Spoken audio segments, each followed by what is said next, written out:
Nauzubillahi minasyaitonirrajim. Bismillahirrahmanirrahim. Assalamualaikum warahmatullahi wabarakatuh.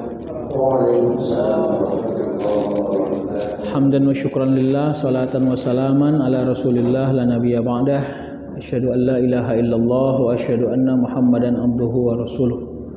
Allahumma salli ala muhammadin tibbil qulubi wa dawaiha wa afiyatil abdani wa shifaiha wa nuril abasari wa diyaiha wa ala alihi wa sahbihi wa sallim. Hasbunallahu wa ni'mal wakil, ni'mal maula wa ni'man nasir, wa la hawla wa la quwata illa billahil aliyil azim. Bapak Ibu jamaah zuhur yang dirahmati Allah, yang pertama kita harus pandai menjaga ritme kehidupan kita. Setiap hari sebenarnya kita harus mampu menasihati diri sendiri. Jadi kalau disebut watawasau bil haqqi watawasau bis sabr, itu konteksnya adalah ke diri kita dulu. Ya, jadi kita ini sering tidak berbahasa kepada diri kita tapi berbahasa kepada orang lain. Nah, maka ketika ditanya apakah kita pandai menjaga jarak diri kita dengan sesuatu yang potensi menjadi dosa, apakah kita mampu mendekatkan diri kita kepada sesuatu yang berpotensi menjadi amal? Pertanyaan-pertanyaan ini harus sering muncul di diri kita, karena kita ini sering terjebak dengan rasa capek, ya, rasa jenuh, apalagi konteksnya kebaikan. Sering kita terjebak dengan ruang-ruang yang itu. Ya, kadang-kadang kan secara rahasia, nah, kalau konteksnya ke masjid misalnya, hari ini gak usah ke masjid dulu lah, udah sering kok gitu, sesekali kan gak apa-apa. Sebenarnya kalimat-kalimat ini tidak ke masjidnya pun sebenarnya kan gak ada masalah gitu. Yang penting kan jangan tinggal sholat. Tapi begitu dia dikalimatkan, dia akan terframe menjadi sesuatu yang dipilih. Padahal pandai memilih yang baik, tapi terjadi pilihan-pilihan yang tidak sempurna kepada diri kita. Jadi sebenarnya ini yang harus bisa dan berhasil kita kuatkan dalam diri kita. Bapak Ibu sama ya, kalau konteksnya juga kurban ya. Itu kan kadang-kadang kan pertanyaannya sederhana, kenapa harus berkurban? Apalagi yang muncul dalam diri kita adalah tidak berhasil kita mendudukkan kurban dengan produktivitas. Sampai-sampai kadang-kadang pilihan narasinya mana lebih bagus Ustadz? Saya berkurban atau bersedekah? Pilihan narasi-narasi yang menjebak sebenarnya. Sebenarnya pertanyaannya juga nggak energik. Pertanyaan ini tidak produktif kira-kira gitu. Ya, kalau Anda berkurban ya Anda juga harusnya bersedekah lah. Masa harus dipilih gitu. Kurban itu syariah, sedekah itu juga syariah. Kurban itu punya waktu yang khusus, sementara sedekah itu every time. Kapan saja Anda memang diberi tanggung jawab untuk melaksanakannya. Jadi tidak untuk dipertanyakan itu. Sama juga dengan pertanyaan mana lebih bagus, saya membayar hutang atau berkurban. Nah, ini juga pertanyaannya lucu menurut saya. Kenapa pas waktu mau berkurban Anda harus bayar hutang? Nah, itu pertanyaannya. Kenapa nggak di waktu yang lain aja? Apalagi ada orang berhelah, Pak. Dia sengaja berhutang uang yang membayarnya di waktu pas dia harus berkurban. Dan saat dia mau berkurban, memang uang yang ready hanya uang yang untuk berkurban. Akhirnya dia klarifikasi, dia kuatkan kepada Ustadz misalnya, Ustadz, saya punya hutang yang harus dibayar pada bulan Juni ini. Uangnya cukup untuk berkurban Ustadz. Menurut Ustadz mana yang saya dahulukan? Berkurban atau bayar? Dia menjebak Ustadznya supaya Ustadznya menjadi saksi bahwa jawaban itu datang. Saya mau ajak kita mengurangi helah untuk mengurangi tanggung jawab dan kewajiban. Karena harapan kita dari Allah tentang rezeki dan kemudahan juga besar gitu. Jadi setidaknya komitmen dan loyalitas kita terhadap tanggung jawab itu juga teruji. Ya, jangan sampai kita acak-acakan nilai amal dan tanggung jawabnya, tapi harapan kita kepada rezeki yang datang dari Allah terlalu besar gitu ya. Kadang-kadang kita merasa rumit sendiri. Kan ada orang memframe dirinya seperti orang yang mendapati banyak ujian. Ya, saya Ustadz umur 68 tahun, 3 bulan belakangan ini saya asam uratnya sangat tinggi. Saya merasa capek Ustadz. Saya berdoa kepada Allah, kenapa tidak dikabulkan. Saya juga khawatir, kenapa berat sekali ujian. Begini, umur 68 tahun, berpenyakit baru 3 bulan. Masa dia nggak pandang 67 tahun selama ini dia sehat-sehat aja, nggak di frame sebagai satu yang enak gitu. Jadi maksud saya itu yang terjadi di diri kita. Kita ini cara berhitungnya rumit gitu. Kita ini suka fokus pada sesuatu yang kurang, tapi tidak berhasil fokus pada sesuatu yang banyak Allah hadirkan dalam diri kita. Saya kira kalau narasinya adalah narasi tanggung jawab, ada saatnya memang kita pandai berteman dengan ujian-ujian itu. Sama ya, orang yang bekerja lalu pensiun, katanya terkejut badan. Saya kebetulan belum pensiun, jadi saya belum terkejut badan gitu kan. Kenapa tiba-tiba dapat tunjangan A, tunjangan B, tiba-tiba kecil gitu. Ya memang ada saatnya kita harus bersahabat dengan suasana itu, karena kita nggak boleh nyaman dengan satu suasana yang pada akhirnya dia harus berubah gitu. Al-alamu mutaghayyir. Kehidupan ini akan terus berubah-ubah. Ya, tidak ada kehidupan ini yang stuck. Maka kita harus berhasil bersahabat dengan perubahan-perubahan itu sendiri. Ya, makanya Bapak Ibu, kalau bukan bentengnya adalah tauhid, maka kita ini akan kucar-kacir melewati hidup ini. Ya. Seorang istri terlalu tinggi rasa cintanya kepada suami, sehingga akhirnya kelihatan terlalu cemburu misalnya. Terlalu protek, akhirnya membatasi semua keadaan. Ya pada saatnya dia harus berpisah dengan rasa cinta yang terlalu tinggi. Kenapa? Kalau seandainya itu tidak membangun suasana kedamaian dan kenyamanan di dalam diri kita. Sama, kita juga terlalu cinta kepada pencarian kita. Tadi sebelum kemarin saya ngajar di kelas, saya sampaikan tuh, Anda kalau kerja tujuannya apa? Dapat gaji, uang berarti. Kira-kira selain dari uang ada nggak tujuan lain? Ya ini bukan motivator ya. Tapi kita suka salah sangka Pak. Kadang-kadang yang sering ternikmati kita secara langsung itu justru aktivitas harian kita. Bertemu dengan kawan, berinteraksi, diberi sedikit masalah, lalu bisa mencoba mengoret-oret bagaimana jalan keluar. Ternyata itu kita nikmati. Itu justru membuat semua alur kesehatan kita stabil, akal kita bekerja, tubuh kita bergerak. Ternyata itu bagian dari nikmat kerja itu sendiri. Tapi karena kita terlalu fokus menunggu gajinya, sehingga kita tidak berhasil melihat proses itu sebagai bagian dari rezeki itu sendiri. Itu yang makanya sebenarnya ini maaf lah ya, tapi saya mohon ampun juga kepada Allah. Mudah-mudahan kalimat saya ini tidak salah. Cemana lah Ustadz, kerja awak berat, gaji awak sikit. Kalimat ini maksud saya nggak usah terlalu di frame, karena orang yang mungkin jumlah gajinya sedikit, boleh jadi karena kerjaannya berat.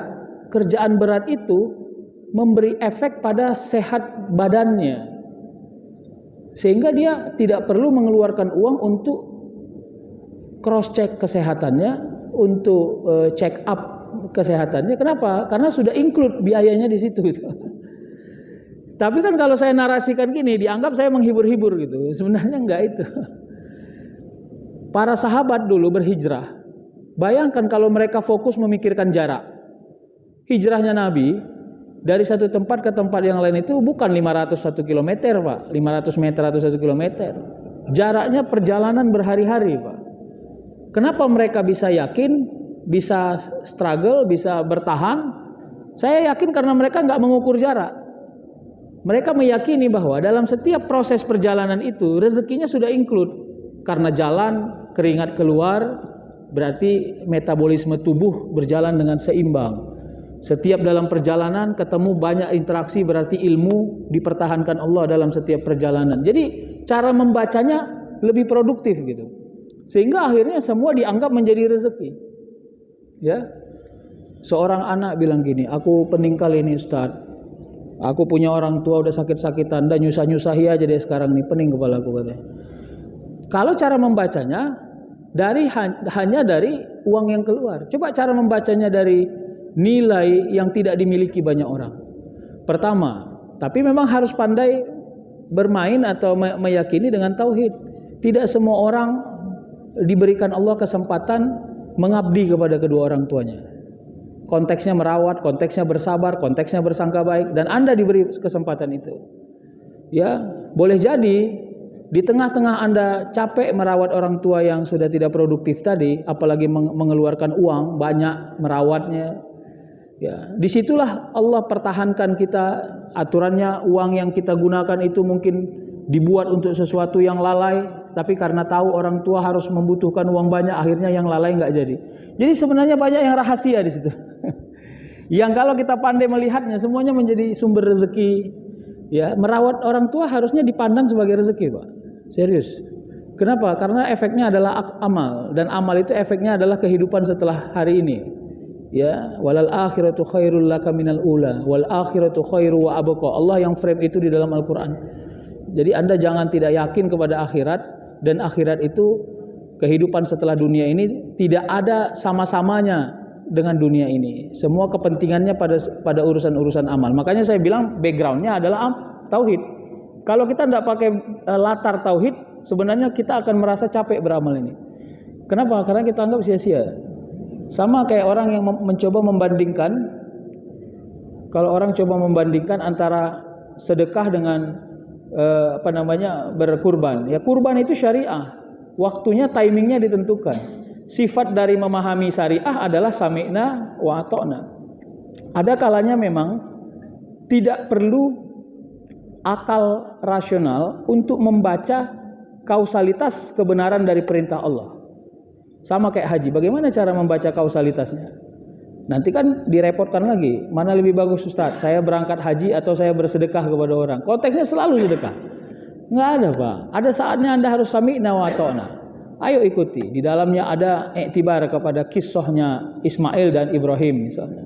Di dalamnya ada disebut oleh para ulama kita. Begitu kita berkurban, maka rasa cinta kita kepada dunia terhapuskan. Karena kan pada saat itu Ibrahim dipilihkan mencintai anaknya atau mencintai perintah Allah Subhanahu. Dan harus secara simbolik itu menjadi miniatur dalam ketaatan kita. Kalau enggak ya itu akhirnya kita bingung sendiri, merasa bahwa sia-sia, lalu dibuatlah kajian-kajian kayaknya tidak produktif lagi berkurban, kita ganti saja untuk sukarela menyumbang ke sana kemari, gitu. Menyumbang ke sana kemari itu tanggung jawab, Pak. Jadi kalau kita punya harta banyak, itu saya pernah ditanya jamaah udah lama sekali sebelum Covid, dia bilang begini. Waktu itu pembahasannya tentang sombong. Ditanya, Ustadz, kalau saya punya uang 1 triliun, kira-kira menurut Ustadz saya sombong nggak kalau punya mobil harga 3 miliar katanya. Tapi harta saya 1 triliun katanya. Saya bilang, kalau Anda punya harta 1 triliun, mobilnya harga 3 miliar itu masih murah. Bagusnya 5 miliar itu minimal lah tuh, saya bilang. Masa harta 1 triliun mobilnya cuma 3 miliar, saya bilang gitu. Tapi ingat, Anda punya harta 1 triliun, mobil 3 miliar, tapi sedekah masih gocengan, berarti berantakan, saya bilang. Hati-hati, jadi konsekuensinya ditanggung jawab. Kita nggak perlu kaji dia punya harta berapa, tapi aksesnya sejauh mana, itu yang penting, Pak. Makanya amilus solihah itu bicara tentang accessibility.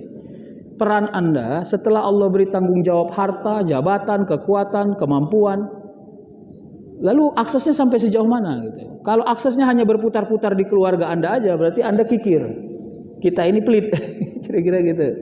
Tapi kalau aksesnya sudah sampai yang sejauh manapun, ya karena harta yang Allah berikan, ya karena kemampuan dan jabatan yang kita miliki, lalu aksesnya sampai kemana-mana, berarti Anda cukup bertanggung jawab untuk melewati kehidupan dan ritme kehidupan ini. Jadi sama, kalau saya bilang beragama ini juga harus punya loyalitas. Jangan karena berharap sesuatu kepada Allah lalu kita jadi orang taat. Begitu kelihatannya feedbacknya nggak ada, kita berhenti jadi orang taat. Begitu kita diperintahkan kepada sesuatu, kita mencoba membangun rasionalitas mengukur ini produktif atau tidak produktif. Ya kenapa? Karena Tuhannya bukan akal kita. Tuhannya adalah Allah Subhanahu wa taala. Akal kita ini adalah wasilah untuk membuat kita taat kepada perintah Allah. Maka sikap yang paling tinggi secara tauhid ya sami'na wa ata'na. Kan di frame ceramahnya almarhum Ali Jaber, Ustadz Ali Jaber ya. Mudah-mudahan Allah merahmati beliau dan menjadikan beliau sebagai ahli surga. Apa yang di frame bahwa seorang ayah bisa mencukupkan kurban daripada keturunan-keturunannya. Bahkan kalau saya tidak silap ada disebut sampai 40 orang katanya. Kalaupun kita secara kontekstual mencoba menghubungkan hadis ini dengan kewajiban atau anjuran untuk berkurban, berarti bukan menyederhanakan kurban itu maksud saya yang salah pandang gitu. Tapi justru meyakinkan bahwa seminimalis apapun kita jangan sampai tidak berkurban. Begitu cara membacanya. Jadi bukan ya udahlah ngapain kita kurban, udahlah ayah aja yang kurban, kita nggak usah lah kira-kira gitu. Padahal kita sanggup, mungkin di dalamnya kita punya giroh ketika kita berkurban gitu. Nah yang kita khawatir adalah tingkat loyalitas kita mematuhi perintah Allah ke depan karena dibentur-benturkan dengan akal rasionalitas dan rasionalitas kita ini selalu terhubung dengan perubahan zaman dan keadaan. Maka lama-lama nanti semua hal-hal yang sifatnya ritual akan meluntur dari diri kita. Nanti orang juga akan mencoba mengkaji apa hubungan produktivitas sholat dengan hubungan sholat dengan produktivitas. Akhirnya orang lama-lama nggak sholat, kira-kira gitu. Kenapa? Semua mencoba mempertanyakan gitu. Padahal tingkat kepatuhan kita diuji di situ, ya. Nah, Bapak Ibu, saya sebenarnya ingin menguatkan ini kepada kita. PR kita ini ada kepada keturunan-keturunan kita. Jadi kita ini harus hadir sebagai dai kepada keturunan-keturunan kita untuk menyambung nilai-nilai ketauhidan itu. Ya, misalnya begini, saya sering contohkan ini. Mungkin di sini pernah juga saya contohkan. Kita punya anak kecil, ya SD. Pintar, cerdas, berprestasi. Tiba-tiba pada suatu hari dia ngomong sama ayahnya atau sama ibunya, ya kakak, kebetulan perempuan misalnya, dari tadi pagi sekolah, pulang sore les, capek kali ya. Kalau gitu kakak izin tidur dulu ya. Tapi kayaknya kakak nggak bisa sholat maghrib karena kakak mau tidur. Nanti kakak janji kakak sholat isya. Nah, anak ini pintar, cerdas, berprestasi, membanggakan. Kira-kira sebagai ayah atau sebagai ibu apa jawaban kita kepada anak ini? Saya mau mengajak kita untuk tidak luntur watawasau bil haknya. Karena tidak ada alasan sebenarnya untuk meninggalkan sholat. Setidaknya bicara pada edukasi. Kita harus sampaikan, nggak boleh nak tinggal sholat. Kakak capek kali ya, iya. Tapi memang nggak boleh nak, kira-kira gitu. Walaupun pada saat itu dia tertidur dan tinggal sholatnya, tetap tinggal sholatnya. Setidaknya dia paham bahwa ayahnya nggak pernah setuju bahwa dia tinggal, dan itu yang penting. Makanya edukasinya penting. Kita ini sedang punya PR besar kepada generasi-generasi kita, karena mereka khawatir kita sudah tidak tertarik dengan hal-hal yang sifatnya doktrinal, hal-hal yang sifatnya ritual, yang tidak terhubung dengan produktivitas itu tadi. Kenapa? Karena desain kemajuan teknologi mengajak mereka untuk berpikir sangat keras dan berpikir sangat radikal, sangat kritis, sehingga mereka nggak sempat bergantung kepada siapapun, termasuk kepada Allah Subhanahu wa taala. Ini yang kita khawatir sebenarnya. Makanya Allah dalam Al-Quran sudah mewanti-wanti itu, ar-ra'ahu istaghna, ya, bahwa salah satu sifat manusia yang agak mengerikan itu adalah istaghna, merasa independen, tidak perlu bergantung kepada siapapun gitu. Kenapa? Karena dia punya ability, dia punya kemampuan sendiri, dia merasa nyaman sendiri. Tapi dia lupa, inna ila rabbikar ruj'a. Sesungguhnya semua manusia ini kembalinya kepada Allah. Allah peringatkan itu dalam Al-Quran. Nah, begitu disebut inna ila rabbikar ruj'a, berarti frame-nya adalah tauhid. Ya. Hak kuasa absolut terhadap kehidupan kita ini adalah Allah Subhanahu wa taala. Makanya la ilaha illallah. Tidak ada ilah. Ilah ini simbol kekuatan, simbol keperkasaan, simbol keakuan. karena yang memiliki itu adalah Allah Subhanahu wa taala. Bapak Ibu, jadi inilah yang menjadi tenaga. Saya mau ajak kita untuk udahlah gini. Ini bicara yang praktis ya. Kita hampir sama, bekerja di satu instansi, punya gaji bulanan, punya tunjangan. Saya kira kita harus punya amal di atas rata-rata. Ya, kita ini bukan orang yang kelihatan suntuk kalau mau berkurban, mau ini nggak di situ frame kita. Makanya kita harus naik di atas. Ya, kalau saya sama kawan-kawan saya bilang tuh, kita ini hukumnya sudah wajib berkurban menurut saya ya. Kenapa? Karena kita punya gaji bulanan, kita punya tunjangan, nggak ada alasannya menurut saya. Jadi kalaupun anjuran yang sifatnya sangat diiktikadkan, dikuatkan, tapi bagi kita harus ya, terlepas akal produktif atau tidak ya. Tapi kita harus meyakini patuh kepada Allah itu tidak boleh diganggu oleh alasan-alasan yang tidak ada hubungannya dengan keimanan dan ketakwaan kita kepada Allah Subhanahu wa taala. Jadi Bapak Ibu, ini nanti frame-nya, makanya kita coba lihatlah jejak berdiri kita itu sudah sejauh mana. Umur kita terbatas. Konteks dari terbatasnya umur kita itu bisa dalam dua variabel. Satu, memang umur yang habis. Dua, kemampuan yang sudah mulai berkurang. Jadi kemampuan yang sudah mulai berkurang juga konteksnya umur yang terbatas, Pak. Dulu kita bisa sawer, sekarang uang nggak ada, nggak bisa sawer lagi, kira-kira gitu. Dulu kita bisa rekomendasi orang untuk bekerja di mana-mana, sekarang udah. Jadi memang ada masanya kita sudah tidak punya kemampuan yang sangat tinggi ya. Dulu waktu kita jadi pejabat, semua orang pengen cium tangan awak. Sekarang setelah tak jadi pejabat, semua orang pun malas nengok awak. Misalnya kira-kira gitu. Dan ini kita harus memanfaatkan ini dengan sekuat tenaga, karena semua pasti ada batasannya. Dan harapannya bila kita sudah sampai pada batasannya, kita sudah berhasil menyematkan diri sebagai orang yang gembira, karena kita punya totalitas di dalamnya.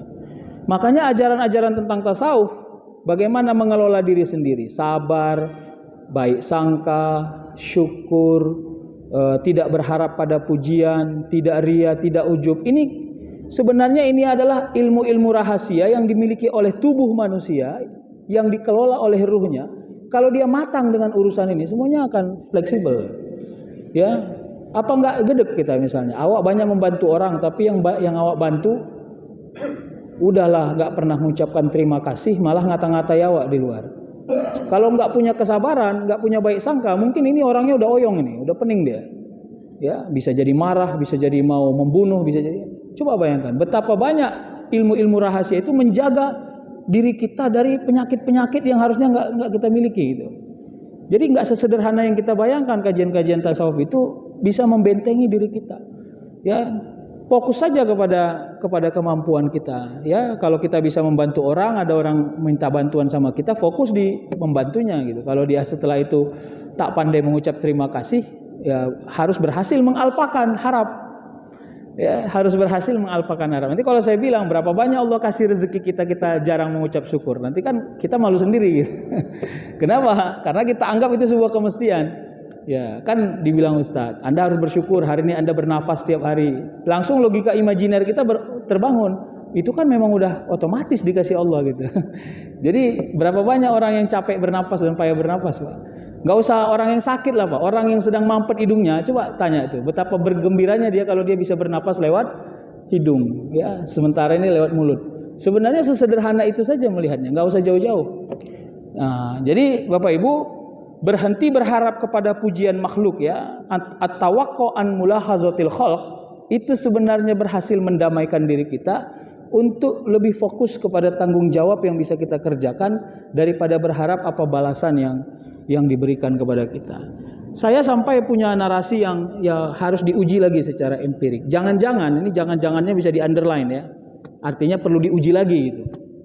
Jangan-jangan banyak kemudahan hidup kita sampai hari ini karena dia adalah buah dari kebaikan-kebaikan kerja keras kita, kerja keras orang tua kita, kakek kita, nenek kita dulu yang mungkin tidak dihargai secara produktif oleh manusia atau dunia ini. Dia berbuat sesuatu tidak dibayar. Misalnya dulu dia jadi panitia PHBI tapi nggak ada dapat duit, sibuk mengerjakan apapun gitu. Ya, itu buahnya adalah kemudahan-kemudahan kita. Harus berhasil menghubungkan itu. Jadi kalaupun kita merasa kita berhasil secara dunia, tolong pastikan itu adalah akumulasi dari banyak hal. Kepintaran kita, kesempatan, kemudahan, doa orang-orang yang dekat dan sayang kepada kita, doa orang-orang yang pernah kita bantu meskipun kita sudah lupa, doa kakek-kakek kita dulu waktu dia masih hidup, lalu dia berdoa, wa zurriyatina, ya, qurrata ayun. Dia minta keturunan-keturunannya menjadi orang-orang yang baik, orang-orang yang taat, dan akumulasi menjadi satu, sehingga tidak ada alasan kita untuk sombong. Jadi sombong ini kan frame-nya setan tuh. Saya Ustadz sampai sejauh ini punya jabatan ini, kalau bukan saya belajar dulu nggak bisa saya kayak gini Ustadz. Hati-hati, kalimat ini ngeri sedap nih kalimat ini. Saya Ustadz kalau nggak kerja keras nggak mungkin saya sampai selevel ini. Ini juga kalimat yang ngeri sedap ini. Kalau untuk menghibur diri bolehlah kalimat ini diucapkan, tapi kalau untuk memframe bahwa itu adalah kualitas satu-satunya, ini bahaya Pak. Setan akan bergembira dengan kalimat ini karena dia meyakini, ya kan, cita-cita setan sederhana aja. Manusia itu berhasil berdiri sendiri dengan kesombongannya, dan dia tidak bertemu dengan Tuhannya untuk menghubungkan keberhasilannya. Itu salah satu cita-cita setan itu Pak. Jadi ini juga menjadi kekuatan kepada diri kita. Bapak Ibu, nah terakhir ya, maka bagaimana mengunci ini? Ayolah, yaitu bicara tentang la ilaha illallah. Saya cuma mau ajak kita secara tauhid. Ayo, bila Allah kasih kesempatan, bergembiralah, nikmati, maksimalkan. Apa? Semua. Baik pada hal-hal yang kelihatannya tidak produktif, ritual ini. Saya cuma mau ajak bapak-bapak kalau bisa sholat di awal waktu, tolong jangan dilihat sederhana. Saya cuma bilang itu.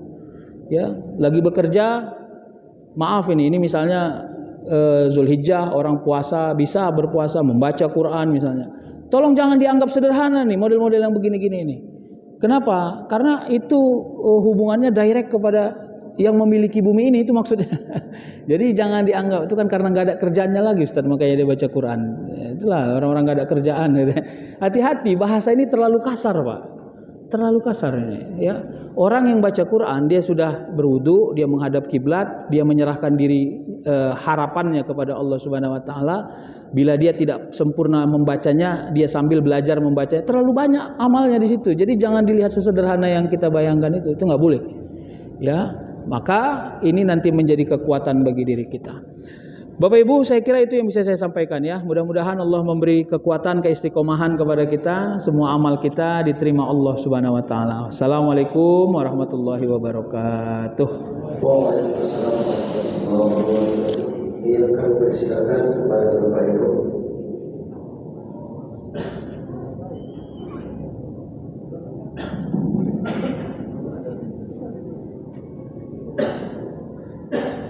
Terima kasih Ustaz Saudara. Ya. Nah, izin Pak Ustaz Saudara ya. Saya Dian Syah. Saya tertarik sekali Pak ya, materinya ini singkat, padat tapi mengena gitu ya. Saya pun dari sebelumnya udah balik kantor pun materinya ini luar biasa. Bagus, meskipun baru mengantar lah ya. Nah ini Pak Ustaz. Tadi Pak Ustaz sampaikan ada kausalitas hubungan kita dan spiritual gitu ya. Kalau lunturnya nilai-nilai itu, saya merasakan ternyata iya Pak. Karena memang di semua insan ini ya, itu bergeser antara rasionalitas dan spiritualitas gitu ya. Loh ini ngapain naik haji misalnya? Ngapain bersedekah gitu ya? Ngapain sholat misalnya? Karena dipacu oleh rasionalitas. Nah ini saya menganalisa lagi Pak. Ketika kita mengalami COVID 2020, menyempurnakan kalau teori itu ternyata menyempurnakan gitu ya. Karena dengan adanya COVID semua itu ternyata bisa kita lakukan tanpa perlu ada keterlibatan orang lain misalnya. Jadi dengan kita sendiri Zoom segala macam itu sudah terhubung dengan dunia luar. Yang dulunya nggak mungkin kita lakukan, tapi hari ini mungkin. Nah, lalu tadi waktu kita sampaikan kita khawatir ke depan itu akan muncul gitu. Nah, jadi ini saya ingin tanyakan ini Pak sendiri ada beberapa hal yang bisa tanyakan. Dari pendapat tersebut atau dari dakwah tersebut ya, itu satu nih, munculnya ajaran saintifik ya, yang tidak mengenal Tuhan misalnya, lebih ke rasionalitas dan sebagainya, itu menganggap itu ajaran mereka. Nah yang kedua, ini kan tantangan juga bahwasanya ini apakah tantangan bagi metode dakwah ya. Karena kalau kita lihat agama itu sudah ratusan tahun yang lalu ya, beradaptasi dengan berbagai zaman, dan hari ini memang sangat revolusioner ya, ketika COVID berubah segala macam. Apakah memang tantangan metode dakwah ini semakin kuat gitu ya. Karena kalau saya sampaikan, dengan kita nanti sudah waktu membahas itu semua gitu ya, nilai-nilai spiritual itu karena rasionalitasnya. Nah yang ketiga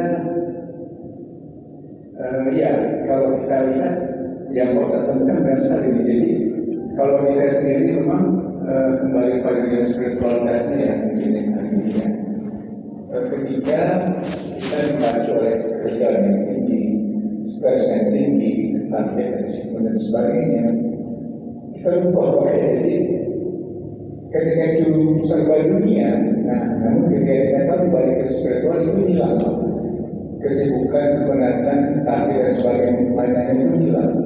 Jadi itu kalau kita menunjukkan spiritual kembali kepada Allah gitu. Jadi itu dengan semua balancing ya, dan sejuk gitu. Nah itu maksudnya tiga Pak. Apakah itu memang saintifik? Yang kedua apakah itu dakwah? Yang ketiga apakah memang nilai spiritualitas ini memang mampu menjawab kesibukan zaman saat ini? Sekian terima kasih. Baik, alhamdulillah. Saya gembira sekali malah dapat pertanyaan ini ya. Kita coba akumulasi ya. Terima kasih kepada Bapak. Saya kebetulan background saya filsafat, Pak. Jadi memang metode berpikirnya adalah bagaimana, kan itu ada induktif dan deduktif. Saya dalam analisis saya ya, termasuk itu saya saji dalam beberapa paper saya yang dipublish lah ya kira-kira.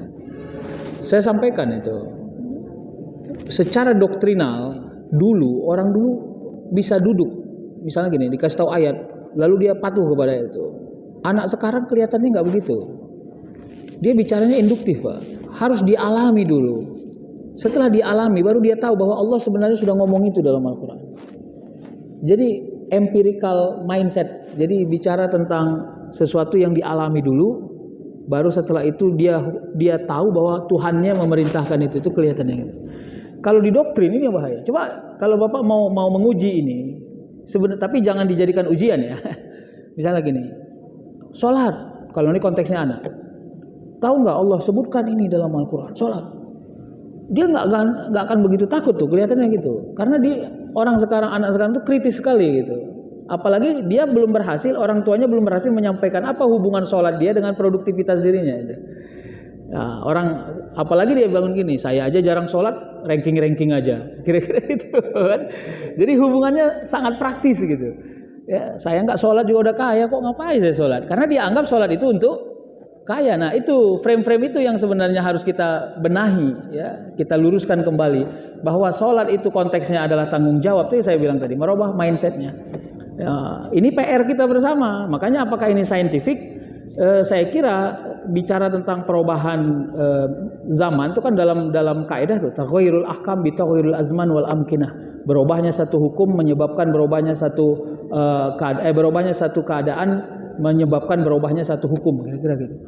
Nah inilah PR kita Pak. Saya sih kalau ditanya solusinya, kita harus kembali meyakini bahwa secara doktrinal kita ini memang miliknya Allah Subhanahu wa taala, dan kita tidak boleh tidak merasa takut kepada semua hukum-hukum Allah itu. Jadi itu harus hidup di dalam diri kita.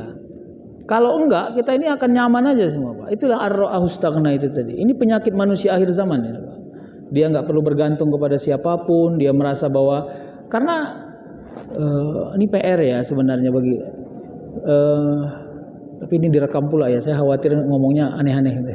Misalnya begini, frame bahwa kalau kita melakukan ini nanti hadiahnya ini, kita kalau melakukan ini hadiahnya ini, kalau ini bayangkan Bu, Kita puasa 1 hari aja kita dapat pahala seluas langit dan bumi.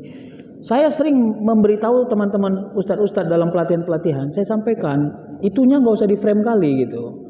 Khawatirnya semua jamaah yang sangat awam berpikirnya sangat materialistik dan kalkulatif. Ya, berarti harus dapat ini, harus dapat ini, harus dapat ini.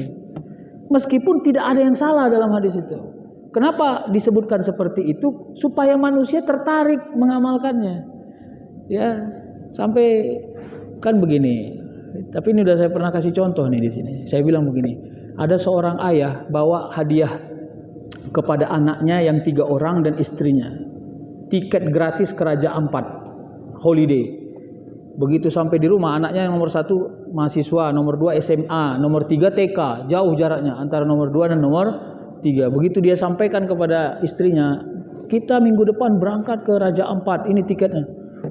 Istrinya senang ya, anaknya senang. Tapi anaknya yang terakhir nggak senang, Pak.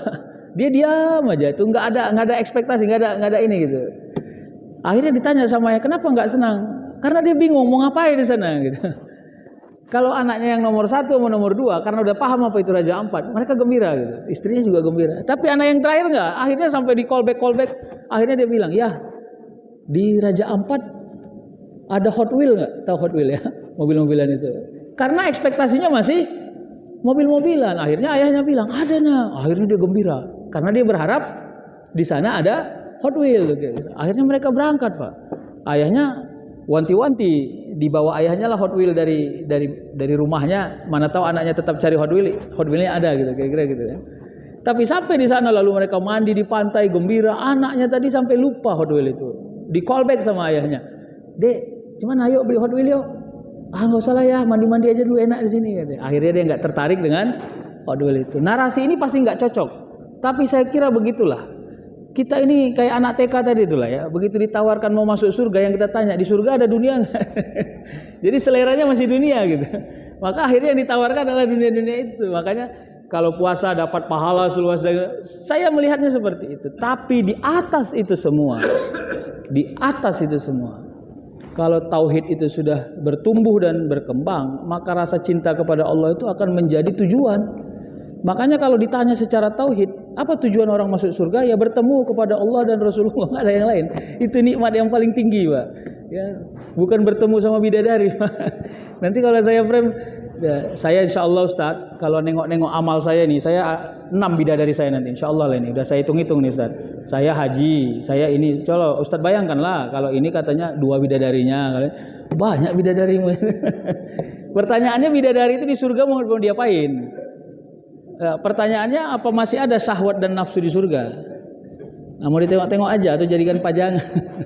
Maaf Pak, saya tidak mengkerdilkan hadis atau riwayat, tapi saya mau ajak kita menaikkan sedikit frame-nya agar kita ini meyakini bahwa sesungguhnya banyak sekali kemudahan yang Allah beri kepada diri kita. Nah, jadi metode dakwah juga begitu. Saya mau bilang induktif sekarang. Sekarang ini lupa saya ya, tapi di daerah Jawa Barat. Waktu itu saya di sana, lalu saya singgah di satu masjid yang di pinggir jalan. Ya masjid musafir lah kira-kira gitu ya. Kira-kira bahasanya gini, tapi saya tidak pandai betul memahami bahasanya, menarasikan bahasanya. Malulah kira-kira gitu. Bisakah Anda malu gitu? Malulah. Kenapa singgah di masjid hanya buang air gitu? Kira-kira gitu. Karena kalau kita marah-marahi orang cenderung nggak mau, Pak. Mau panjang kali pun jenggot kita, banyak kali pun serban kita, kalau kita marah-marahi dia nggak sur dia tuh. Ya, mau jadi apa kau? Nggak mau dia tuh. Tapi kalau kita ajak dia untuk mengedukasi dirinya sendiri, dia disuruh belajar sendiri gitu, dengan narasi-narasi yang dilihat. Itulah kelemahan dan sekaligus kelebihan orang-orang zaman sekarang kita ini. Kita ini nggak suka diintervensi. Bapak-bapak lah, misalnya bapak-bapak jarang ke masjid, tiba-tiba masuk WA di grup komplek bapak. Ya, cie-cie yang sibuk-sibuk malas ke masjid, ngeri kali ya. Pasti saya yakin bapak-bapak makin malas ke masjid. Kenapa? Akan muncul frame, sok paten kali kau, macam kau aja yang betul, kira-kira gitu kan. Jadi bapak-bapak, makanya metode dakwah yang paling lunak induktif. Ayo kita ajak dia mengevaluasi dirinya sendiri, membelajarkan dirinya sendiri. Kalimat yang ada itu, saya justru merasa tersindir dengan kalimat itu. Kira-kira kalau bahasa Medannya gini, malulah masa ke masjid cuma pipis saja, kira-kira gitu. Akhirnya kita tahu diri kan. Akhirnya kita infak, akhirnya kita sholat tahiyatul masjid. Kenapa? Bahasa itu nggak menghakimi. Bahasa itu tidak mengejek siapapun gitu. Hanya sekedar untuk mencari muhasabahnya saja, menghisap saja apakah kita sudah benar atau tidak. Nah, saya kira itu yang bisa saya jawab. Memang Bapak Ibu, tantangan kita berat ya. Begitu Allah membuat kisahnya Nabi Nuh di dalam Al-Quran, ya, surah Hud 41 sampai 46, silakan dicek. Bahwa Nabi Nuh membuat kapal, lalu semua masyarakatnya mengejek, anaknya diajak ke kapal nggak mau, dia bilang dia mau naik ke atas gunung.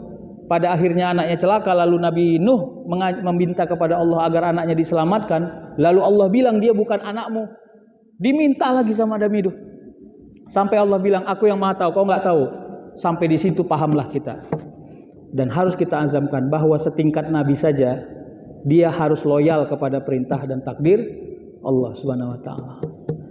Jadi saya kira sederhana saja. Itu kan gini Pak, harusnya nabi-nabi itu banyak membuat surat pengunduran diri kepada Allah karena capek jadi nabi Pak. Ya cobalah, nabi-nabi itu eselon berapa Pak? Bapak tahu nggak tuh? Kira-kira kalau mereka punya ajudan nggak ya? Berapa tunjangan bulanannya kira-kira? Nggak ada Pak, Bapak ceklah. Sedangkan ini aja IKN mundur kan Pak, padahal tunjangannya banyak. Kira-kira gitu. Kenapa Allah tidak berikan fasilitas dunia kepada mereka padahal mereka itu adalah orang-orang yang premium harusnya kualitasnya. Saya cuma mau bilang karena nabi-nabi itu sudah selesai urusan dunia. Mereka sangat gembira dipastikan bisa masuk surga. Meskipun sampai hari ini belum ada satu nabi pun yang masuk surga. Sangat futurolog. Bapak-bapak mau nggak bekerja? Kawan-kawan sekalian, ayo kerja di perusahaan saya.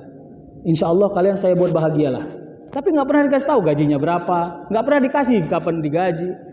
Mana bisa kita makan bahagia Pak?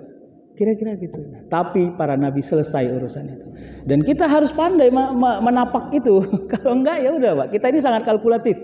Gampang kali itu. Menarasikan supaya kita nggak jadi orang taat itu sangat mudah. Sangat mudah.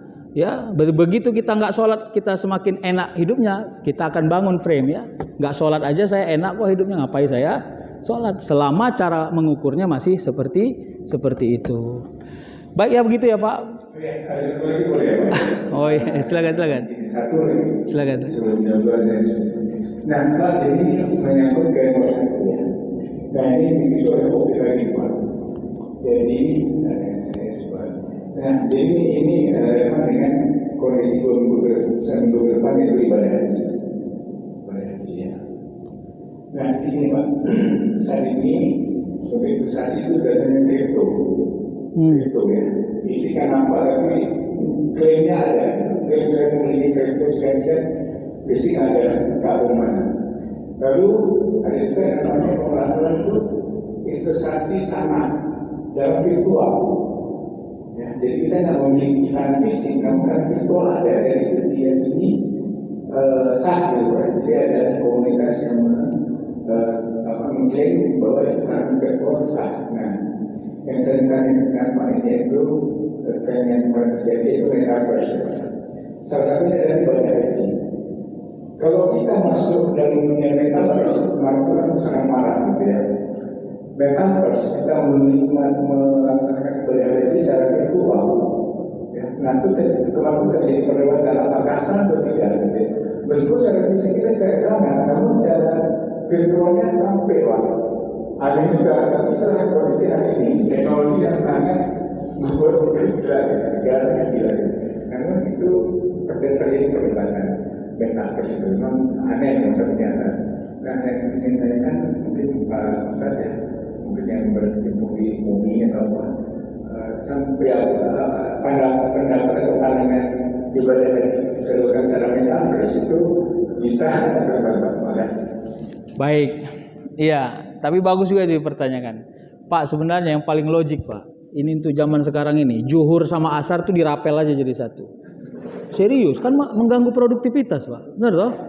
Iya, udah itu duha sama subuh kayaknya satu paket aja. Lebih cantik itu. Coba Bapak bayangkan, kan enak kan Pak? Iya, paket hemat kan? Ah, itu dia. Tapi ternyata bicara ritual Pak, kaedahnya sudah jelas. Al aslu fil asya'i at-tahrim. Kalau Rasul bilang shollu kama ra'aitumuni usolli. Makanya bicara ritual selama tidak pernah diatur berarti jangan dikerjakan karena itu haram. Maka bicara ritualitas saklek. Perubahan zaman tidak akan pernah membuat dia berubah. Nah, itu kira-kira. Nah, walaupun pada hal-hal yang sifatnya furu'iyah, tapi ini kan nyinyir-nyinyiran aja. Termasuk saya juga nyinyir untuk urusan itu. Sekarang orang tawaf kalau naik di lantai 2 itu bisa pakai mobil apa itu? Golf. Kalau saya, entah saya masih kampungan Pak, bagi saya harus jelas ilatnya. Ilatnya itu alasan hukumnya. Kenapa Anda pakai itu? Pertama memang Anda sakit. Yang kedua Anda punya potensi untuk sakit. Berarti bicara uzur, umur. Kalau malas atau supaya cepat, boleh nggak alasannya? Saya bilang nggak boleh. Nah, tapi di sini yang kelihatannya masih nggak seimbang, gitu ya. Ya karena kelihatannya siapa aja yang nyewa, yang penting ada duitnya bisa lewat. Fa'tabiru ya ulil albab. Saya khawatir di ruang-ruang furu'iyah itu yang sebenarnya sekarang sudah mulai terdegradasi ya, sudah mulai dirobah-robah gitu. Tapi perintahnya nggak boleh Pak, serius Pak. Nanti walaupun besok kiamat misalnya, entah 100 tahun atau 200 tahun lagi, sholat itu nggak boleh dirubah-rubah Pak. Nah, kira-kira gitu. Sama seperti haji. Haji konteksnya metaverse ya, karena dia ritual haji itu Pak, nggak akan bisa dirubah-rubah itu. Begitulah haji itu. Mungkin ya variabel kecil-kecilnya, yaitu yang saya bilang furu'iyahnya itu yang mungkin dirubah. Dulu orang tawaf langsung di depan Ka'bah, sekarang sudah sampai di lantai 3, lantai 4 misalnya. Dulu orang jalan manual, sekarang sudah ada pilihan-pilihan ya, sempat pakai kursi roda, sekarang sudah ada mobil-mobil kira-kira gitu. Ya boleh saja nanti sajiannya bisa lebih lain lagi ya. Kalau yang undangan-undangan itu haji-haji kehormatan itu justru mereka fasilitasnya justru fasilitas yang nomor 1 Pak. Kemana-mana bisa naik heli, undangan-undangan raja itu. Nah tapi tentang perintah rukun hajinya tidak akan pernah berubah dan tak boleh akan berubah. Jadi teknologi kalau dalam konteks keimanan tidak akan pernah merubah perintah Allah Subhanahu wa taala. Saya kira itu ya Pak. Boleh kita akhiri nggak ya? Saya soalnya harus ke kampus lagi Pak. Ya terima kasih ya. Ya doa ya. Mudah-mudahan saya doakan kita semua sehat ya. Sehat, dimudahkan segala urusan, dijauhkan dari mara bahaya, dan kita selalu dalam lindungan Allah Subhanahu wa taala. Nauzubillahi minasyaitonirrajim. Bismillahirrahmanirrahim. Alhamdulillahirabbil alamin. Wassalatu wassalamu ala asyrafil anbiya'i wal mursalin wa ala alihi wa sahbihi ajma'in. Rabbana zalamna anfusana wa illam taghfir lana wa tarhamna lanakunanna minal khasirin. Allahumma la sahla illa ma ja'altahu sahla wa anta taj'alul hazna idza syi'ta sahla. Sahhil lana ya Allah umurana fid dini wad dunya wal akhirah ya mujibas sa'ilin. Rabbana atina fid dunya hasanah wa fil akhirati hasanatan wa qina azaban nar. Subhana rabbika rabbil izzati amma yasifun wa salamun alal mursalin walhamdulillahi rabbil alamin. Taqabbalallahu minkum.